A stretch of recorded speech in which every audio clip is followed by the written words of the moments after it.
then you have mass budget deficit of the ice sheet to the tune of 250 gigatons per year deficit. To put that into perspective, that is about 7,000 cubic meters per second round the clock of net loss. It's still an astronomical figure. To put it into better perspective, that 250 gigatons per year of loss, if divided out by all the people on planet Earth, would give every person a bathtub of water every day. Of what we're losing from the ice cap. Yeah. By their agricultural systems failing, they lose resilience. It drives migration. You can see already now the impacts, which unfortunately are going to get worse. In the extreme, you have failed states, you have conflict. The Pentagon called climate change and especially drought a conflict multiplier. So that's the connection of climate with economics and society and stability and conflict.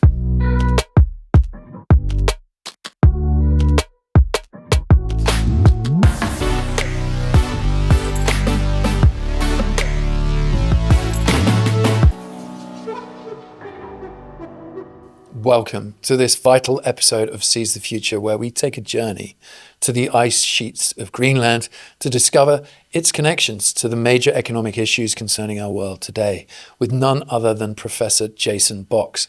Jason is a geophysicist and glaciologist trained at the University of Colorado, as well as the frigid ice of the Arctic Circle, and is also known as the Ice Maverick by Rolling Stone. Dr. Box has made 30 expeditions to Greenland's glaciers, installing a network of sensor towers to unravel the mysteries of the global climate. He also relies on measurements from satellites and natural disaster phenomena from other regions of the world to scrutinize existing climate models and to zoom out from the Arctic, thereby connecting his work with the rest of the Earth. He's known for his no-nonsense approach to science communication through his work leading the Dark Snow Project, and his research featured in numerous intergovernmental panel on climate change, IPCC, and Arctic Council-sponsored reports. This is a phenomenal episode where we dig into how the Arctic ice and the climate link to global water, food, and energy security, as well as geopolitical stability. This episode gets to the heart of the truths and misconceptions about climate change from one of the foremost experts in the field. Good morning, Jason. Welcome to Switzerland. Oh, it's great to be here. I've been so looking forward to this conversation connecting climate and capital. Very nice. Yeah, we're super excited to have you on. As you know, the show is really focused on dealing with some of the core issues in the world, thinking about their solutions, and then investment propositions around that. But before we get into all of that and the cold stuff, it'd be really good to hear, what is a glaciologist and what does your day-to-day look like in Greenland? Yeah, the work of a glaciologist is a combination of engineering, science, and accounting. And that accounting has to do with budgets. Mm-hmm. And so I spend a lot of my time studying energy and mass budgets. So a mass budget, you can imagine for a glacier, you've got inputs of snowfall, you've got outputs of meltwater runoff.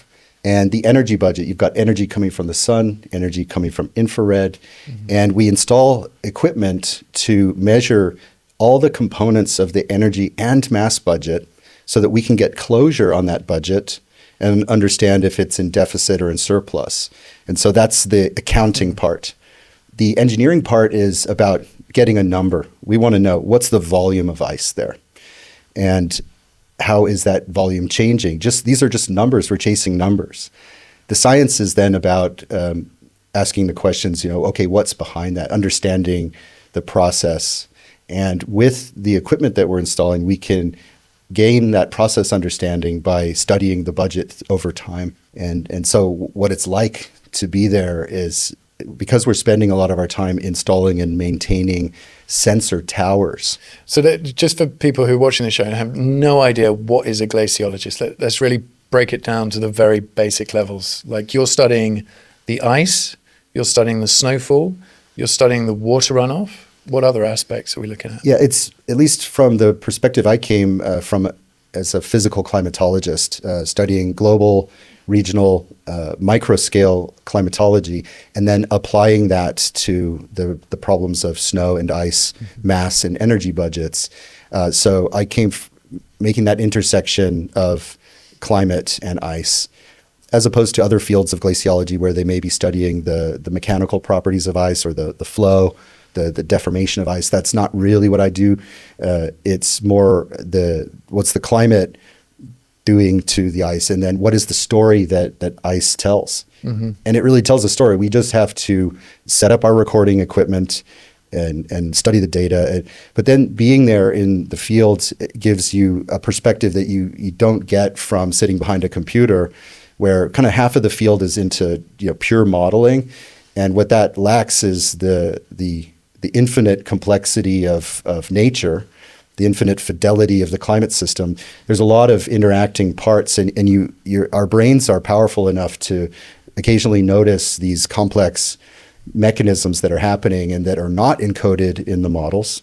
They're not factored in. And so the models are this kind of facsimile of reality. So the benefit of spending the time in the field is gaining that kind of genuine, infinite fidelity of nature perspective. So really valuable. Okay, so lots of data being collected all the time. I guess you've been there for several 30. This year was 30 years, or last year 24. 30 years. Right, and so I started at age 20. You can do the math. So you've seen obviously this change. Obviously, a lot of people have been talking about significant climate impact over the next 5 years, next 10 years, and you've been there throughout these periods. Where are we now in terms of the state of the ice, state of the way things have changed? You talked about the budget, the sort of the balancing of these various factors. How is that all starting to look in terms of right here, right now, today? Right. The first 8 years of my time in Greenland, it was going there more for what I call adventure science, because in the early part, the climate change signal hadn't punched out of the noise. And it's after the mid-1980s where you start to see the curves blipping up above the noise. But then it wasn't until the 2000s and then the late 2000s, so this century, when the anthropogenic, that is the human-driven signal, is departing from the noise. And then in 2002, we made a discovery that the ice sheet is flowing 100% faster in the summertime, driven by meltwater that's draining down, lubricating the bed. So that suddenly thrust Greenland into the headlines. It made Greenland relevant on much shorter timescales than were previously thought, because there was an instant climate connection between the melt that was happening in summer and the movement and the drawdown of the ice sheet. And so in terms of where that takes us today? Right. So you had stability. You had mass budget stability until roughly the year 2000. Then you have mass budget deficit of the ice sheet to the tune of 250 gigatons per year deficit. To put that into perspective, that is about 7,000 cubic meters per second round the clock of net loss. It's still an astronomical figure. To put it into better perspective, that 250 gigatons per year of loss, if divided out by all the people on planet Earth, would give every person a bathtub of water every day. Of what we're losing from the ice caps. Yeah, that's net deficit from Greenland, and we're all just waiting for Antarctica to take over, and there are known factors that are destabilizing the Antarctic ice sheet. So the big story is global sea level rise. Yeah. It's a disaster that unfolds over multi-decades, generations. And I remember reading that in 20 years, the Maldives wouldn't exist because, there are these atolls and we're starting to see sea levels rise. Well, a friend of mine ended up in the Maldives this Christmas, and everything's exactly the same. So, you said it's a decade-long process or decades-long process. When are we going to start to see things? Because you see these estimates come through in 5 years, it's going to be hell, but, none of this plays out. So people are starting to question whether or not there is a climate emergency. And I think this is why it's really important to have someone like you come and explain to us why we are actually looking at a very significant situation. Yeah, so the bottom line issue is sea level rise, and Greenland is contributing about 0.7 millimeters per year to global sea level rise. When you account all ice on planet Earth, that's contributing about 2 millimeters per year. Then there's thermal expansion of seawater. So we're right now at about 3.5 millimeters per year of global sea level rise. It was half as much 30 years ago. It's accelerating, and it won't be till end of century that Maldives has a real problem, like daily. What you have now is so-called nuisance flooding. When you have each month, you have your spring tide, when the moon is such that you have extra high tides. Every day you have like two tidal blips, and so you have your high tide. Well, the spring tide is the extra high tide once a month. Combine that with sea level rise, this background, slow, gradual, accelerating trend. Combine that with storm surge, that is wind pushing the water onshore, and you get, like in 2012, Superstorm Sandy flooded the New York subway, $60 billion of damages. So that was storm surge plus high tide plus sea level rise, which is actually more concentrated on the U.S. eastern coast because of ocean circulation changes. And sea level rise is non-uniform globally. There's a lot going on there.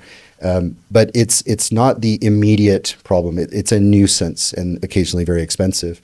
Developed nations, they have forecasting systems like in Denmark, where I live. The meteorological services are on it. They know, okay, the storm is coming. They're alerting these communities, okay, the the wind is blowing the water onshore from the Baltic, and then you have flooding today in Denmark. But it's a nuisance, to put it mildly. But that nuisance will become a disaster for hundreds of global cities around the world. I'm talking in the near future, by end of century. And then there's the flooding of farmland, the Mekong River Delta, the Nile River Delta, the Mississippi Delta. These areas will be flooding first, and then the cities. So it's a long-term problem, and there are more immediate issues with climate. One of those immediate issues that you and I talked about in one of our early discussions was water security. And I think for someone like me who really doesn't know the subject well, and you think about rising sea levels, you think about all this extra water that's being generated from ice melt. You said a bathtub per human per day. How can we find ourselves in a situation where water security becomes an issue for certain countries and certain people? So it's the more immediate consequence of a overheating climate system. And we already see the impacts of that. The North African Arab Spring, Arab Awakening conflict was greatly multiplied by drought, arguably preventable had there not been ongoing desertification across North Africa. Syria's domestic conflict was driven by a drought, and farmers without their livelihoods moving to the cities, coming into conflict with people in the cities. I've studied the kind of geopolitics and the state security dimensions of climate through my former life at a university in the U.S., where I was charged with teaching geography classes and environmental science. So that got me thinking more, not just about ice, but about the connections with humans. So drought is the big immediate issue, and we are living today with the consequences of that, which without a heating climate, we wouldn't have the marginalizing of states by their agricultural systems failing. They lose resilience. It drives migration. You can see already now the impacts, which unfortunately are going to get worse. In the extreme, you have failed states, you have conflict. The Pentagon called climate change, and especially drought, a conflict multiplier. So that's the connection of climate with economics and society and stability and conflict. I think we missed slightly where the water security problem. How do you end up with all this extra water being generated, but have drought situations? Like, how does that work? Yeah. Okay. So besides the sea rise issue, which is folding out over decades and generations.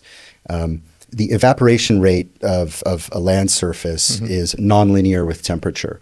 So you can have more rainfall. And in fact, in many places, we are having more rainfall. However, you have much higher evaporation rates. So you have a net drying of soils, despite in some cases, again, increasing rainfall.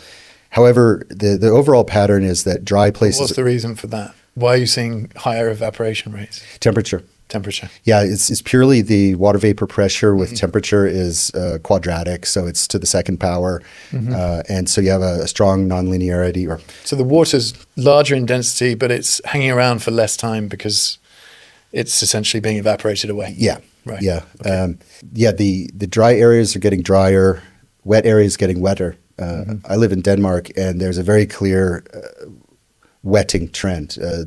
There are high-quality, long-term rainfall measurements going back to 1873, and it's just a monotonic trend. And you can look elsewhere at other high-quality rainfall records. You name it, Japan, anywhere really. That signals there also are extreme. So it's hard to. There can be cognitive dissonance because if the climate is warming, why did we just have 3 meters of snowfall? Yeah. Well, there's more humidity. The absolute humidity of the global atmosphere has increased more than 4% in the past decades. And so like when it rains, it can rain harder. There's simply not just more moisture in the atmosphere, but there's more so-called latent heat. When you get condensation of water gas into liquid, it releases heat to the surroundings. That adds buoyancy. And that uplift can drive more downpours because precipitation is caused by lifting and cooling and fallout of moisture. So I think we're starting to lose track of these, heavy rainfall patterns that are a part of it. It's not the drought narrative. It's the extreme precipitation events that are also a signature of a heating atmosphere. I mean, Switzerland this summer was like the UK. I mean, it was unbelievable. It rained constantly all summer. And for me, it really was, indicative of some sort of change that we're starting to see environmentally. Like I've never seen Swiss summer like this.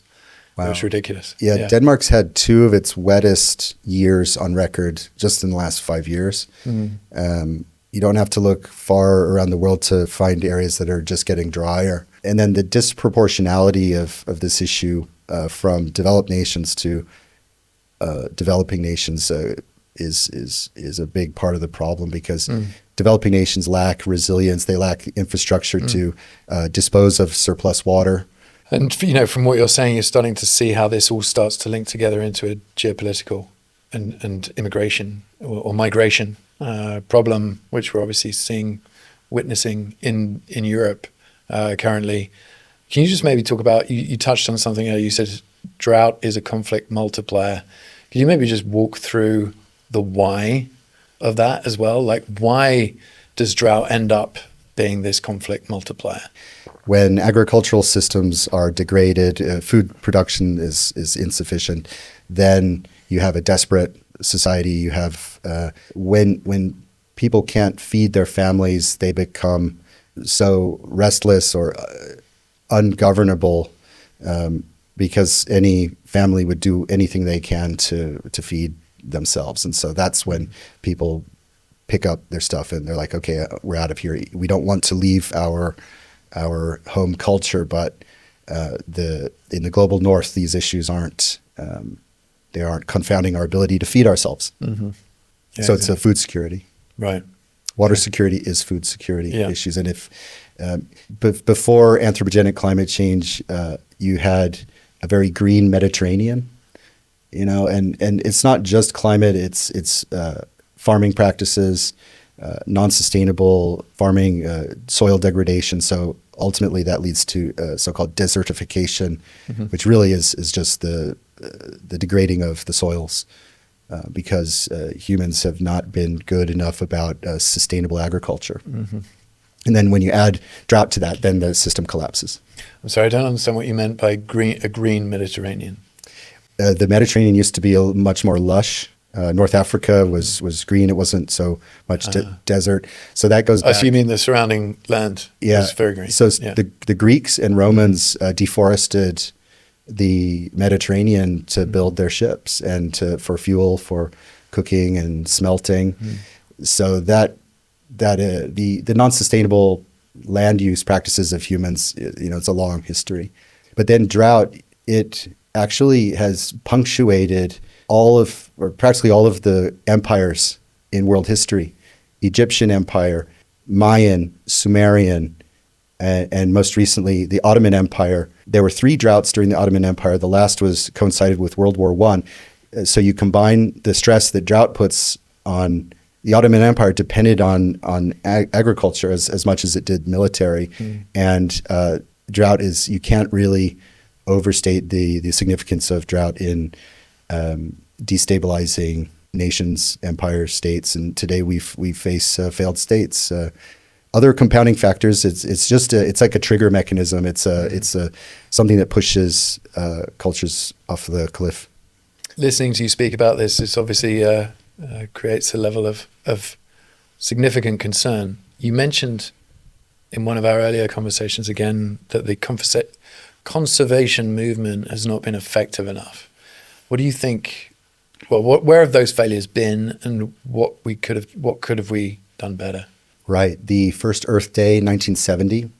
We are 54 Earth days in, and the progress hasn't met the demands of that movement. But I think there's also economic incentives have been misaligned because of the prevailing economic order that we've had since World War I, the Keynesian economics being a debt-based or promoting a debt-based system has promoted overconsumption and a lack of long-term planning that you need to handle these gradually unfolding problems. I think we have to blame the Keynesian system for a big part of the lack of good governance. On governance, that I've been saying for years, and like the COVID pandemic and the kind of the volume, the pitch of the issue today is starting to change my perspective a bit. But I used to say, I think it's still true in principle, that we had government to do things that individuals could not. There's only so much individuals can do to, say, tackle climate, right? You need some policy. But then that's where it starts to get highly problematic. What we learned from the pandemic was that too much government regulation leads to a strong reaction from the public. You're asking people to change their behaviors in very uncomfortable ways. And so climate has become politicized because people that don't like regulation realize that climate policy has got regulation written all over it. So we have a real dilemma how to have sustainable development, economic growth, and still safeguard people's self-sovereignty, their liberty. It's a real dilemma. I think that's a really, really important point, because I think one of the things that you and I talked about in our earlier conversations, sort of planned for today's discussion, was the fact that there's a lot of trust being lost by people around this space. And you talked about COVID, you talked about the fact that too much government gets, very noticeable very quickly. And you've got now people like Klaus Schwab and the World Economic Forum who've lost an enormous amount of credibility around COVID and what they've tried to impose on people around digital identification. And you've even got my ex-Prime Minister, Tony Blair, getting involved in this discussion very actively. And I think most people know what a horrible liar he was around, things around weapons of mass destruction in Iraq. Now he's being very vocal on digital ID being important to climate change. And so you've got these two organizations, these people getting very heavily involved in this climate change discussion. Do you feel to some degree that this is, unfortunately, bringing a level of politics to it that people are just going to be resistant to? And how do we change course from that? I mean, honestly, it kind of flipped my politics. Prior to the pandemic, I was thinking, well, we need this regulation. The pandemic forced me to think or to realize that you can't ask people, you can't mandate behavior to people, especially when they're trying to raise their standards of living. So we have to find another way around that. And now with this type of media and social media, it's not just the elites that are talking and having these conversations. Now we can all have intelligent conversations and question the fundamentals about policy, and the corruption in government is being exposed, or the when the elites, unelected people in the World Economic Forum are mandating behavior, I'm glad to see that people that are thinking for themselves are questioning that, and I think there's enough innovation and out there that we can address these issues, but through a much wider market of ideas. Interesting.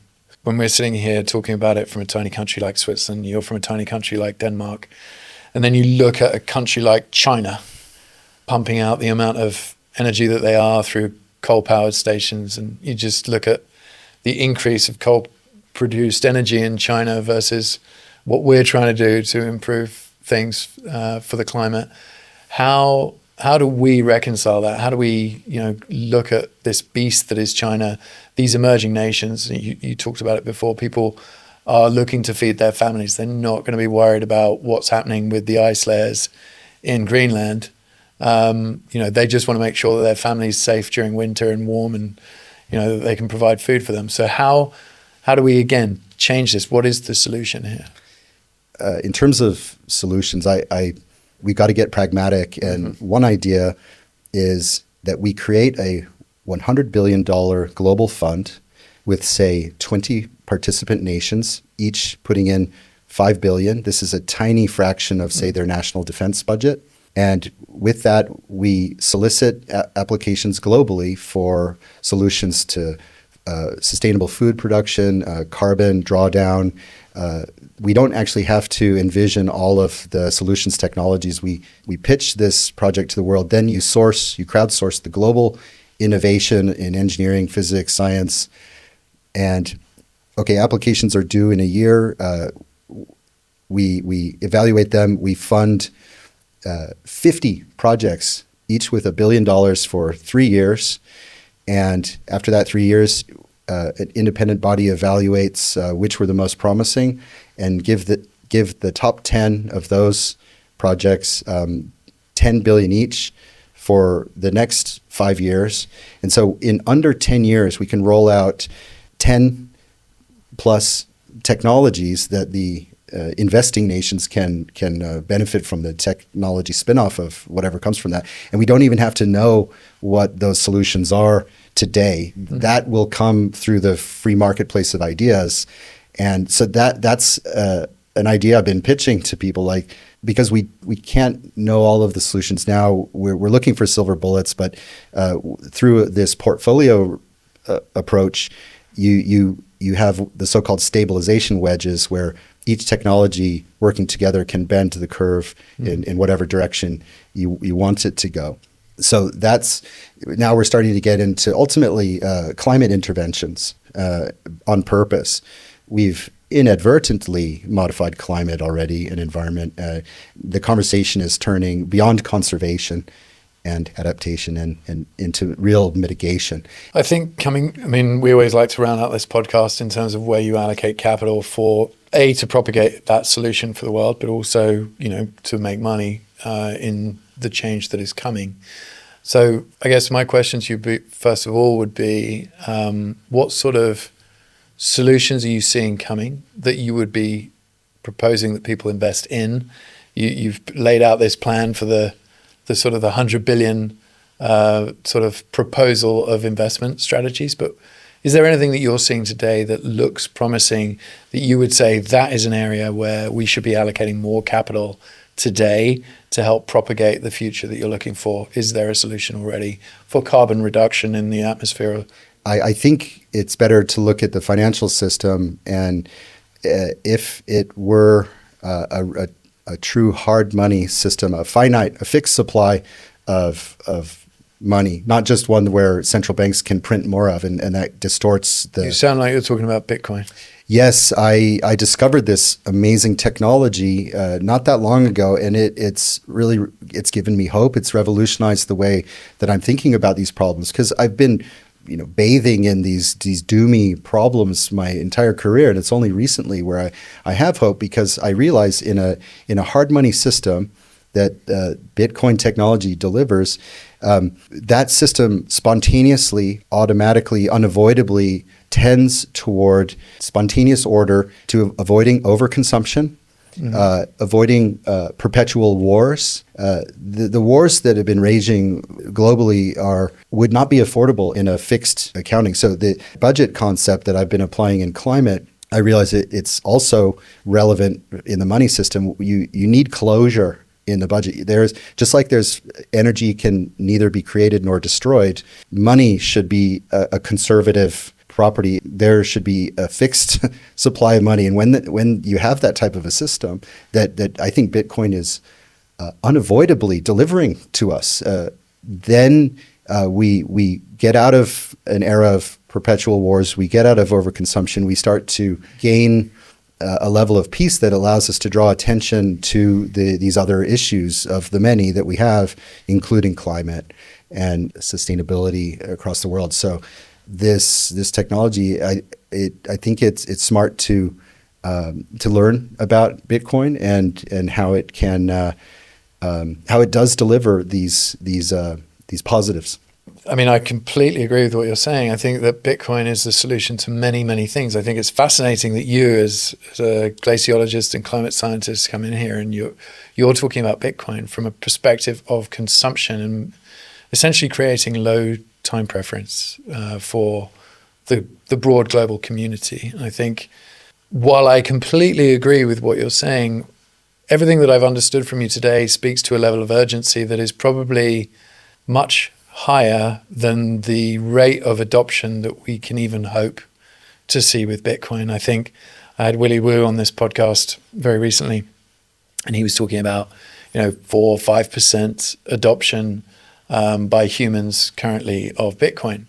Now, even if he thinks that we go to 10% in the next 5 years, that's only 10% of global population starting to think in the way that you're suggesting, which is that lesser consumption, more low time preference behavior, which I completely agree with. I think all of these benefits come with thinking about Bitcoin. And funnily enough, everybody that comes on this show seems to end up talking about Bitcoin as the final part of it. Like, how do you allocate capital yourself personally?